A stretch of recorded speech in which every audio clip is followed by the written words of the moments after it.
Alright, what's up guys? My name is Zach, and today I am driving a 1995 Toyota RAV4. Up front is a 2.0 liter inline 4, and down below is a 4-speed automatic transmission. Now I am super excited to be driving this RAV4 because, as you'll notice, I'm on the wrong side of the car, at least for the American market. This is a 95 that was imported from Japan. And the interesting thing about that, as we'll see, there's a lot of similarities. There's actually a ton of similarities between our USDM and JDM RAV4, but we only got the RAV4 from 1996 onwards. So this is a model year before we ever got to see them. So we'll talk about the differences and the overall experience of driving one of the most famous cars, but in a different sort of way. But if you'd like to submit your own vehicle and have it reviewed here on the channel, you can head on over to my website, zackpradel.com/submit. It's a quick and easy submission form. It takes under a minute to fill out, and I come out to you.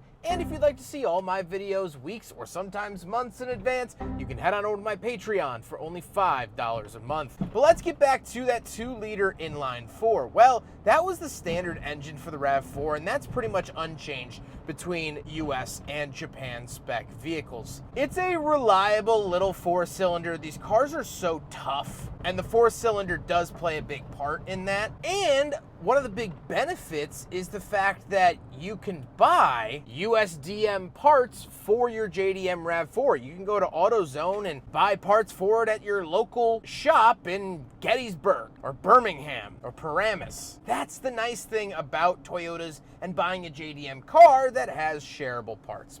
Now, like I said, paired to it is a 4-speed automatic transmission. Now, you could find these in manual. This one just isn't, so something to note there. And last but not least, this particular RAV4 is all-wheel drive. So it has their full-time 4-wheel drive system from Toyota, which is really fun and makes this car actually quite the little tank in the snow. How does it feel to drive the JDM RAV4? It honestly drives just like the standard RAV4 that we got here in the States. It is buzzy. One of its big benefits is that it's pretty light, or at least lighter on its feet than our modern RAV4s, and it's definitely way more fun.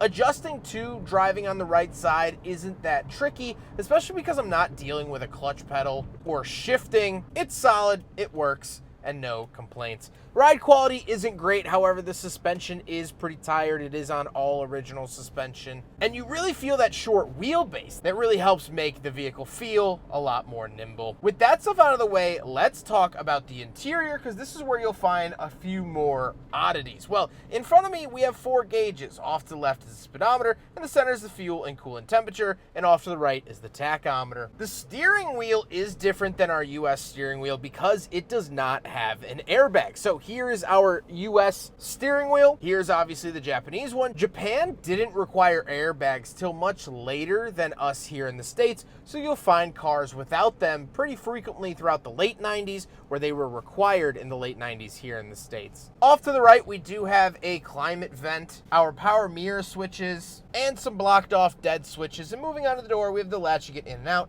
lock and unlock, window locks, and power windows. Moving into the center, we do have 2 more climate vents, as well as a digital clock, and we have the climate controls themselves. This does have AC, which was recently fixed by the Car Care Nut. Great YouTube channel if you want to watch an hour-long video about this car getting fixed. But it does have AC. Very, very nice to see, especially on this warm summer day. And down below, we have our rear defrost, as well as the hazard switch, and we have 2 different buttons. So in the US market, this would just be the ECT button, the electronically controlled transmission button, which was kind of a sporty mode. It actually gets broken up into 2 buttons here for the JDM version, which offers a power mode, again, power shifting, or a manual mode. So they got that option in Japan when we did not. Down below, we do have an aftermarket radio, because any radio from this era not only is outdated, but Japanese cars get way lower frequencies than American cars. So you're not really going to be able to listen to any music anyway in a Japanese radio here in the States.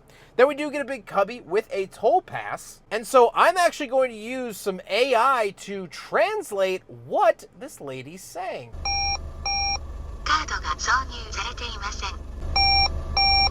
Currently, no card is inserted. Down below, we do have an ashtray and the shifter. The shifter's pretty standard here. Nothing really too crazy, although of course it is flipped against our USDM one. Then we have the handbrake, some coin holders, and the cup holders. So we will do a big friggin' bottle test here in the 95 RAV4, and unfortunately it fails. However, there is a cup holder up on the dash as well, and that fails too, but it is nice to see cup holders in a Japanese car. They adopted them way later than we did. That's why you see a lot of those vent cup holders in Japanese cars, sort of aftermarket add-on bits. So this actually is factory ones, so that's cool, but not a pass. However, since we are up on that dashboard, you'll notice that this also doesn't have a passenger airbag. Be weird if it had a passenger airbag, but no driver's side airbag, but no airbags here in the 95 RAV4, so that dash is completely different. The seats are comfortable, and they have this absolutely lovely 90s pattern to them. I love it. Toyota was doing some cool pattern seats in this era, and obviously the RAV4 is no different. I wish that fun, funky seats like this would come back. Maybe they will one day with our EV revolution, but for today, I get to enjoy them in the 95 RAV4. However, speaking of seats, although this is technically a 3-door but 2-door RAV4, we do have back seats, so let's go do a back seat review. All right, getting in the back of the RAV4. It actually does, you know, with the seat sliding up, you actually do get quite a bit of space to do so. So actually getting it, ooh. All right, can I recline these? Yes, I can. Okay, that actually makes it a lot better. There's little straps that let you recline. Now, I'm actually pretty happy back here. It's nice to see. It's good space. It's not bad. You know, in terms of Japanese cars, they tend to be smaller than us American cars or our American cars. And so this was actually pretty good. You do get a sunroof up here that you can remove, and you also get one back here that you can vent or remove. So you can pop it up like that, and there's actually clips, and you can remove both of these sunroofs. It's the old-fashioned style of basically you pull it out and then you have to store the piece of metal somewhere, kind of like a T-top. So very, very cool to see that. I would imagine, you know, going to the beach with both of these out must just be so fun. Sun in your eyes, wind in your hair, that sort of thing. And that was the original sort of, you know, the antithesis of the RAV4. The original idea of the RAV4 was to sort of be this fun, active style vehicle. And these dual sunroofs definitely reiterate that. So very cool. Let's hop into the back where basically I'm sitting right now because these seats actually fold up and talk about some cargo space. All right, around the back of the RAV4, big swinging door like this. Love to see that. And what's really nice is that it takes part of the bumper with it, so you can get right up close to it if you're loading things into the back. Speaking of which, we do have some awesome seats that do fold up. They actually have like little hood props to keep them up and in place. So you actually have tons and tons of storage space in the back of the RAV4. Love to see that. However, we can lower them. Basically bring this up like that. Bring it down. Up like that. Bring it down. Pop it. Pop it. There you go. And then now you have the back seats that we just reviewed. Not tons of space as we talked about. We do have some cubby space over here, which is nice, but overall, not a huge vehicle, but that's okay. That's what we expected out of the RAV4. Now we gotta talk about the looks. And this particular one does have a brush guard on the front, and it has been rhino lined, which is basically a very hard protective coating, usually used for like truck beds. A previous owner did it to this car. It's actually pretty well done for what it is. It's not everyone's cup of tea, but that's what the paint is. I like the look of the first gen RAV4. I think it was sporty. I think it was fun. I think it was kind of new feeling and looking. This market of SUVs wasn't very well sought out. SUVs were just kind of coming to market initially, so I like the overall look of it. It looks fun, and it is fun, so I love to see that. With all of that being said, let's get on to my final thoughts. What do I think driving the 95 Toyota RAV4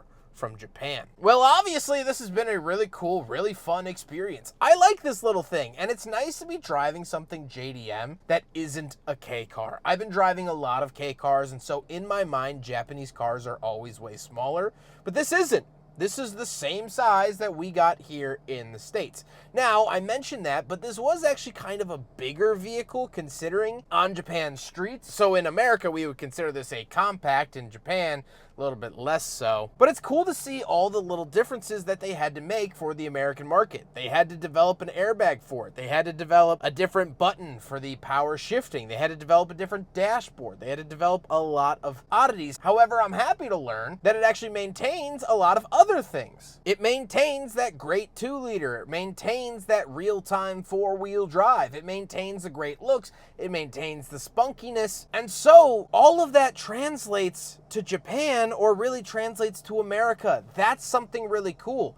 This car is so good that it doesn't really need to be changed per market. Kind of like how Coca-Cola has gone worldwide. Everybody loves Coca-Cola. North America, South America, Europe, Asia, Africa, Australia, everyone loves Coca-Cola. It is a national language, if you want it to be. The RAV4 is now, or was in the 90s, in international language. It translates to every dialect because it is so good. It's so solid in what it is. It accomplishes its goal thoroughly. This is a great car. And it doesn't matter which side the steering wheel is on or what language the sun visor stickers are in. Some cars transcend language, and the RAV4 most certainly is one of them. I hope you guys enjoyed the video. Huge thank you to Omar for letting me borrow his RAV4 while he's here in Illinois.